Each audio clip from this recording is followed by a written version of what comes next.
মুকালমুৱাৰ বৰলীয়াৰ পাৰত মাদক দ্ৰব্য সন্দৰ্ভত সজাগতা সভা তথা নেট পৰীক্ষাত উত্তীৰ্ণ শিক্ষাৰ্থীক সম্বৰ্ধনা। নৱগঠিত টিহু সমষ্টিৰ অন্তৰ্গত মুকালমুৱাৰ বৰলীয়াৰ পাৰত নিচাযুক্ত দ্ৰব্য বিৰোধিতাৰে এখনি সজাগতা সভা আয়োজন কৰা হয়। লগতে 2025 ইংৰাজী বৰ্ষৰ নিট পৰীক্ষাত উত্তীৰ্ণ হোৱা তিনিগৰাকী ক্ৰমে ৰাকিবুল আলী, মনালিছা ইকৰাম আৰু সামিন জেকিবক ফুলাম গামোচা জাপিৰ লগতে একোখনকৈ মানপত্ৰৰে সম্বৰ্ধনা জ্ঞাপন কৰা হয়। ৰূপজ্যোতি আজাদ সংঘৰ উদ্যোগত বৰলীয়াপাৰ চৌক বজাৰ প্ৰাংগণত অনুষ্ঠিত হোৱা এই সভাখনত উপস্থিত থাকে টিহু সমষ্টিৰ পশ্চিম নলবাৰী ধৰ্মপুৰ জিলা পৰিষদৰ সদস্য আব্দুল কাদেৰ, মুকালমুৱা নিউ লাইফ ফাউণ্ডেশ্যনৰ প্ৰকল্পৰ সঞ্চালক জাহিদ আলী আহমেদৰ লগতে কেইবাজনো বিশিষ্ট ব্যক্তি।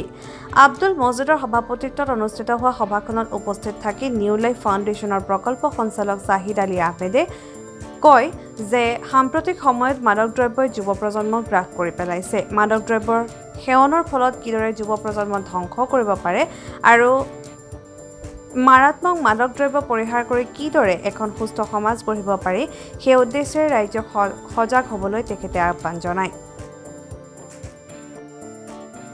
মোৰ নাম ৰাকিবুল আলী। মই এই বছৰ নিটত উত্তীৰ্ণ হ'বলৈ সক্ষম হৈছোঁ।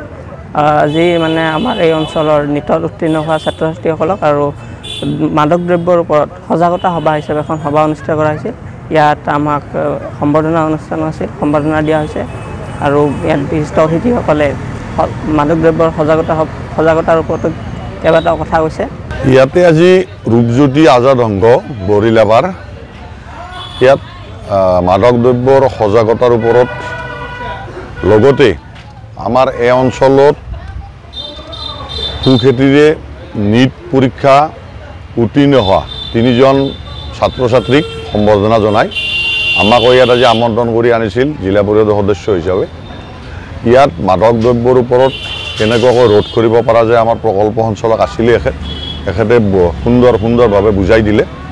তাৰে উপৰিও যি তিনিজন ছাত্ৰ ছাত্ৰীয়ে ইয়াত MBBS পাঠ্যক্ৰমত তেখেতসকলে নাম অন্তৰ্ভুক্ত কৰিলে বিভিন্ন মেডিকেল কলেজত, তেওঁলোককো আমাৰ এই সংঘৰ তৰফৰ পৰা বিভিন্ন ধৰণে আমি সম্বৰ্ধনা জনাওঁ। তেখেতসকলৰ আমি উন্নতি কামনা কৰিছোঁ আৰু লগতে মাদক দ্ৰব্যৰ ওপৰত আমাৰ প্ৰকল্প সঞ্চালকে যিখিনি কথা ক'লে আমাৰ এই অঞ্চলত এই যিটো ব্যাধি, এই ব্যাধিটো কেনেকৈ আঁতৰাব পাৰোঁ আমাৰ এই ৰূপজ্যোতি আজাদ সংঘই আমি চেষ্টা চলাম।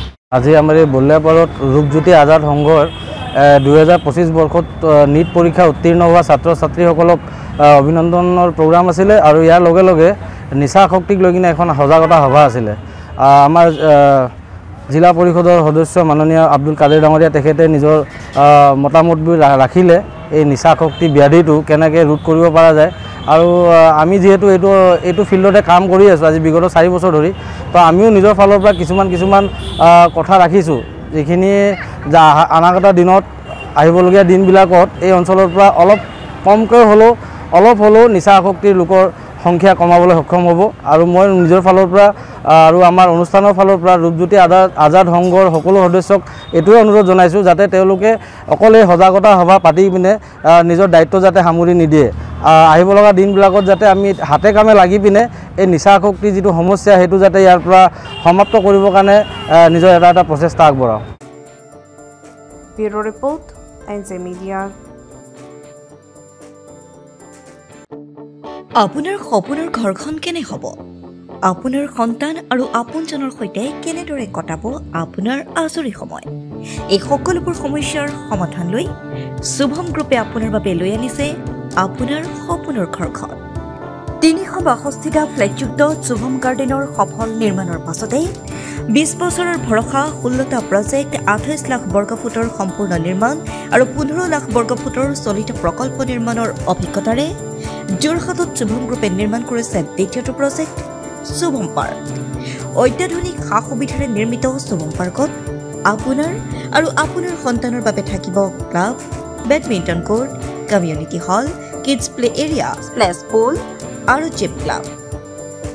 প্ৰতিটো ব্লকত থাকিব 2.5 BHK, 3 BHK, 3.5 BHK ফ্লেট। লগতে থাকিব আপোনাৰ আৰু আপোনাৰ আপোনজনৰ প্ৰাপ্তিৰ হাঁহি। আজিয়ে বুক কৰক আপোনাৰ সপোনৰ ঘৰখন। যোগাযোগ কৰক 6003301010 নম্বৰত। আমাৰ ঠিকনা সোণাৰীগাঁও তৰাজান যোৰহাট 785001। 6000ৰো অধিক বাসিন্দাৰ ভৰসা শুভম গ্ৰুপ।